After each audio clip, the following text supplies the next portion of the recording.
just cannot keep a New Yorker down. Am I right? That's right.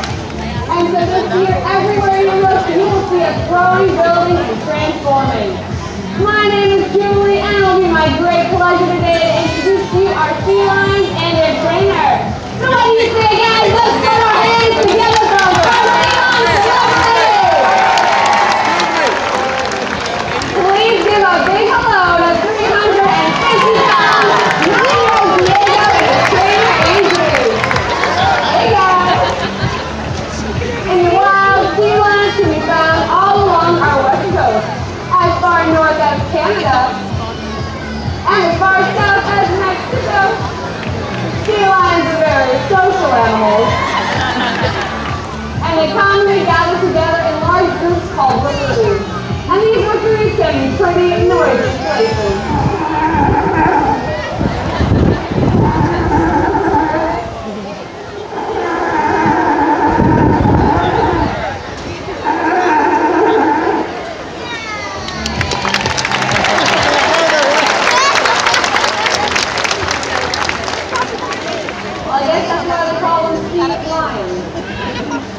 Also commonly communicate through a breath exchange, and this behavior happens to look a whole lot like a sea lion's kiss.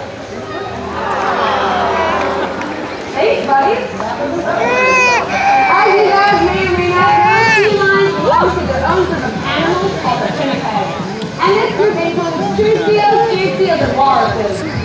We know that everybody here knows what a walrus looks like, am I right, guys? But telling the difference between a true seal and an ear seal can be a little more difficult. So we're going to give you guys a few tips on how to do just that. Ladies and gentlemen, step one, take a look at the side of the animal's head. If you see an external ear flap, you are looking at an ear seal just like Diego. True seals do not have that. True seals also have very short front flippers versus the sea lion's front flippers, which are long and flexible. And they usually pull themselves through the water a lot like we do when we swim. But they use their hind flippers for steering. Whoa! Check these babies out. These hind flippers can completely rotate underneath the animal's body, which helps them land on all fours. And as a result, the sea lion is extremely mobile on land, which makes us very, very happy.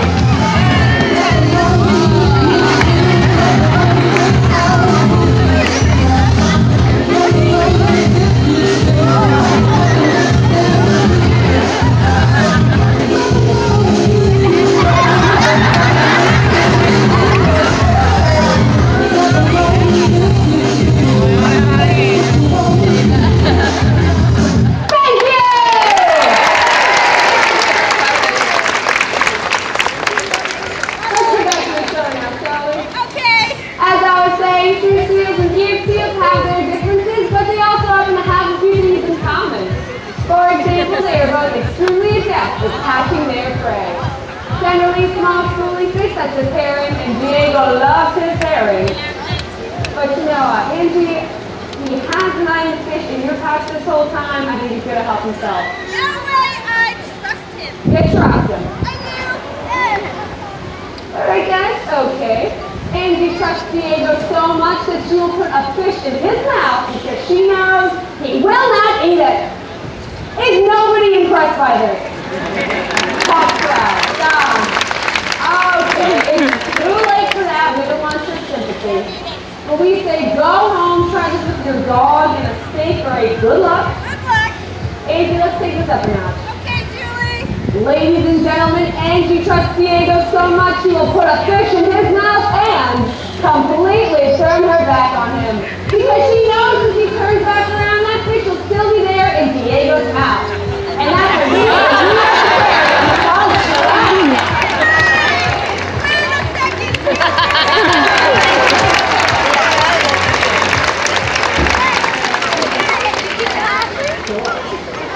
On a serious note, it does take a lot of trust to build these relationships with our animals, and Angie and Diego are a great example of that. These two have been working together for years now, and you've seen their great power. A good trainer like Angie will stimulate the animal both mentally as well as physically.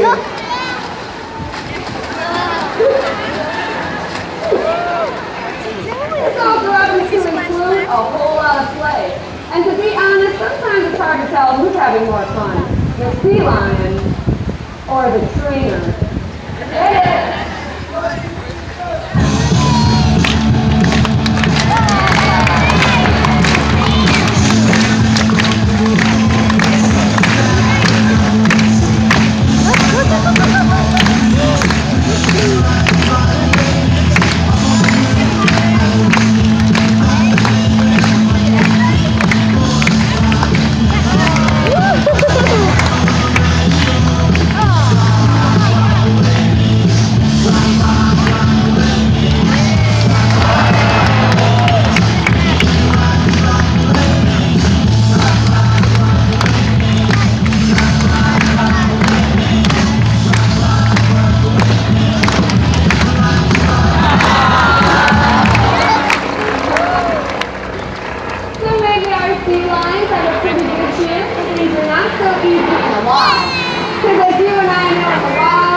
These guys are superb predators, but they don't know, really, not that part. They don't know which way the role of the hunter. Sometimes they are the prey, and they must always be on the lookout for danger.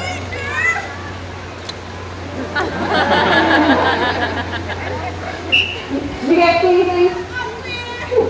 Well, of course, there's no danger here in our amphitheater, but in the wild there is another animal prowling the water, shouting glory, waiting for the perfect moment to strike.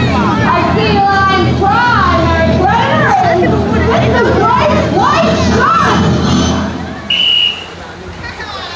Wait a minute. Very funny, you two. Very funny. I gave you some names. But believe it or not, this is no laughing matter. Sharks are actually in some serious trouble. Not only are their numbers dropping, they are plummeting. And this is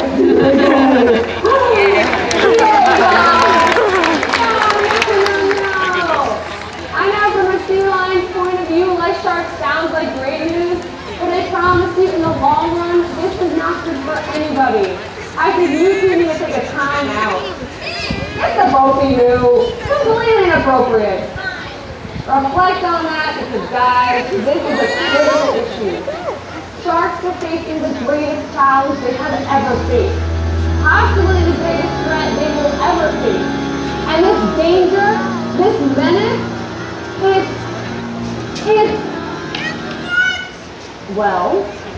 it's soup.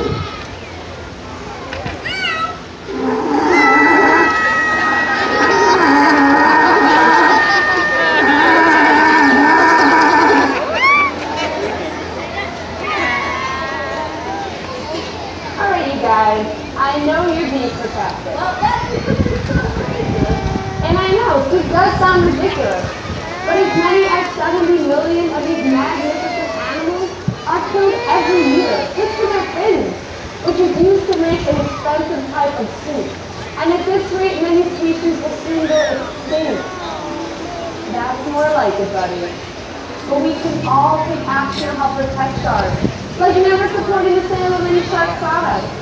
And you can go to our website at nyaquarium.com and click on our amphitheater page to learn how you can make informed species decisions. That's what I like to see. Taking action is something we can all feel good about. The key is to remember that each and every one of us has the power to play a critical role in the well-being of our world. And honestly, it just comes down to this. Every living organism depends on another living organism to survive. We each have our own specific roles. And it's when we protect this delicate balance that we allow our world to thrive.